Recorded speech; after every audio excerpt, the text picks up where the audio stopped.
हाल ही में मैंने एक छोटी सी रिसर्च करके ये समझने की कोशिश करी कि जो मेरे ओसीडी वॉरियर्स हैं, जो मेरे वीडियोस देखते हैं, जो ओसीडी से फाइट कर रहे हैं, उनके नैरेटिव्स, उनके शब्दों में क्या सिमिलैरिटी है। तो कुछ शब्द सामने आए, जैसे कि बार बार वो ये मुझे बोलते हैं, सर सेटिस्फैक्शन मिल जाता है, सर कंफर्ट मिल जाता है, इजी लगता है, तसल्ली मिल जाती है, मन हल्का हो जाता है, राहत मिलती है, आराम मिलता है एक बार कंपल्शन करने से। ये सारे वर्ड्स आपकी डिक्शनरी में भी ज़रूर होंगे अगर आप भी ओसीडी से सफ़र कर रहे हैं तो। देखिए, इसका सीधा साधा मतलब ये निकलता है कि ओसीडी आपको एक कंफर्ट जोन में रखना चाहता है और इस कंफर्ट जोन के आसपास, यानी कि आपके आसपास एक सर्कल बना देता है कि इससे बाहर निकले तो आप खतरे में पड़ जाओगे। अब दिक्कत ये है कि आपको लगता है भाई कोई इंसान मुझे एक सर्कल में सेफ रख रहा है, तो मेरे को इस इंसान की बात सुननी चाहिए क्योंकि वो कह रहा है सर्कल के बाहर अनसेफ जोन है। और आप धीरे धीरे इस ओसीडी के बहकावे में आ जाते हो। लोगों से ज़्यादा इस ओसीडी पे ट्रस्ट करते हो, अपने थेरेपिस्ट या अपने मम्मी पापा से ज़्यादा, अपने लव्ड वन से ज़्यादा इस ओसीडी के नैरेटिव पे ट्रस्ट करते हो कि इस सर्कल के बाहर तो दुनिया बहुत ही अनसेफ है। और यहीं आप अपनी लाइफ को लिमिट करके उसी सर्कल के अंदर ज़िंदगी बिताने लगते हो, चाहे आप उस सर्कल में कितने भी परेशान हो जाओ, क्योंकि वो सर्कल ऑफ सेफ्टी, जो फॉल्स सर्कल ऑफ सेफ्टी है, उसके अंदर घुटन बहुत होती है।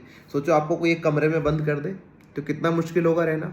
ऐसे ही आप उस सर्कल के अंदर फंसे रहते हो और अपने जीवन में कॉम्प्रोमाइज्ड हालत में जीते रहते हो। क्वालिटी ऑफ लाइफ डिग्रेड हो जाती है, करियर, एजुकेशन, फैमिली, रिलेशनशिप सब कुछ खराब होने लगता है क्योंकि सर्कल के बाहर ही असली दुनिया थी और अब आप उस फॉल्स सर्कल ऑफ सेफ्टी के अंदर फंस गए हो। ऐसे में आपको समझना होगा कि पहला स्टेप है इनसाइट डेवलप करना, इस बात का आत्मबोध होना कि ये जो सर्कल ऑफ सेफ्टी मुझे लग रहा है ये एक तरह का इल्यूजन है जो मेरे ब्रेन ने रॉन्ग सिग्नल के ऊपर बना दिया है बेस कर कर। क्यों? सिर्फ मैं कह रहा हूँ इसलिए नहीं, आप भी कहीं ना कहीं जानते हो कि इस सर्कल के अंदर रहने से लाइफ कोई खास बेहतर नहीं हो रही है, कोई लाइफ में बेटरमेंट नहीं आ रहा है। आप क्लीनलीनेस रख रहे हो तो उससे लाइफ बेटर नहीं हो रही है, आप चीज़ें अवॉइड कर रहे हो तो आपकी ज़िंदगी में खुशियाँ नहीं आ रही है। आप इस सर्कल के अंदर इतने खुश हो नहीं जितना आपको लगता है और जितना ओसीडी बोलता है आपको, बल्कि आपकी लाइफ बहुत ही ज़्यादा लिमिटेड और बहुत ही ज़्यादा क्वालिटी डिग्रेड हो चुकी है। आपको इस बात की इंसाइट डेवलप करनी होगी। सेकेंड चीज़ होता है ट्रस्टिंग अदर्स। आपको ट्रस्ट डेवलप करना होगा अपने थेरेपिस्ट पे, अपने लव्ड वंस पे, और उनका हाथ पकड़ के एक बार स्टेप आउट करना होगा और देखना होगा कि क्या सच में ही इस सर्कल के बाहर इतना अनसेफ जोन है। कैसे हो सकता है जब मेरे प्यारे लोग, मेरे प्रियजन इससे बाहर रह रहे हैं, वो लोग खुशहाल ज़िंदगी जी रहे हैं, बेटर लाइफ जी रहे हैं, तो कैसे मैं ये मान लूँ कि इस सर्कल के बाहर अनसेफ है? शायद नहीं होगा। एक बार ओसीडी पे डाउट करो, ना कि खुद के ऊपर। एक बार ओसीडी को शक की निगाहों से देखो कि शायद ये मुझे झूठ तो नहीं बोल रहा। क्या मैं एक बार टेस्ट करके देखूं? क्या मैं अपने लव्ड वंस की बात सुन के, उनका हाथ पकड़ के, उन पर ट्रस्ट करके एक बार बाहर निकल के देखूं? तो trust and believe will help you in getting out of this circle. उसके बाद आता है एक्सेप्टिंग रियलिटी, एक्नॉलेजिंग रियलिटी। क्योंकि सर्कल के बाहर जब आते हो आप और आपको समझ में आता है कि इतनी भी खराब दुनिया है नहीं, इतना भी कुछ हो नहीं रहा है यहाँ पे जितना मैं डर रहा था उस सर्कल के अंदर, तो आप धीरे धीरे रियलिटी को एक्सेप्ट करो। कंफर्ट जोन जो आपको लगता है उससे बाहर निकलना पड़ेगा, रियलिटी को एक्सेप्ट करना पड़ेगा।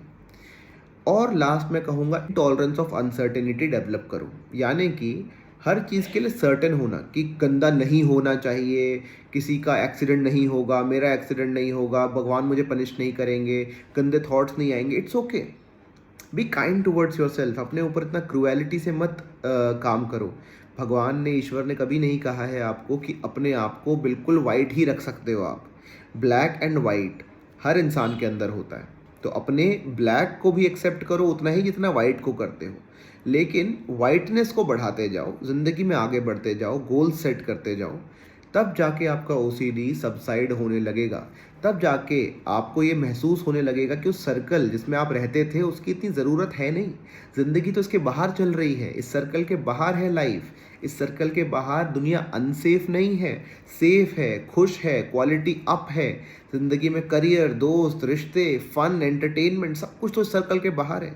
इस सर्कल में आपने फॉल्स सेफ्टी को ले भी लिया तो क्या पाओगे? जीवन ऐसे ही बिता दोगे? ये सवाल अपने आप से पूछिए, अपने मन पे हाथ रख के अपने आप से, अंतरात्मा से ये सवाल पूछिए और इसको एक जर्नल में लिखिए। ज़्यादा बेहतर है अगर आप एक जर्नल में लिखें और अपना ये ट्रस्ट डेवलप करके, इस सर्कल से स्टेप आउट करके रोज़ एक कदम, मैं ये नहीं कह रहा कि एक बार में आप बाहर चले जाओ, आप बाहर जाके देख के वापस आ जाओ चाहे, लेकिन डेली एक बार आधे घंटे के लिए इस सर्कल से बाहर रह के देखो। यानी कि इस सेफ्टी को त्याग कर देखो, इस फॉल्स कंफर्ट को त्याग कर देखो, इस भ्रम, इस इल्यूजन से बाहर रह के देखो। आपका ब्रेन यकीनन इस डर से बाहर निकलना सीख जाएगा। ब्रेन बहुत ज़्यादा हेल्पफुल चीज़ है अगर आप उसको ट्रेन करने का मौका देते हो तो। ओसीडी से रिकवरी पॉसिबल है अगर आप अपने आप को रिकवरी का मौका देते हो। लेकिन अगर सर्कल के अंदर रहे तो बहुत लंबी जर्नी हो जाएगी और कोई डिटरमिन नहीं कर सकता कि ये जर्नी कितनी लंबी रहेगी। तो प्लीज़ अपने डिसीजंस वाइजली लो, ट्रस्ट करो कि इससे बाहर निकला जा सकता है, and all the best to you. Stay tuned for more updates on recovery from OCD.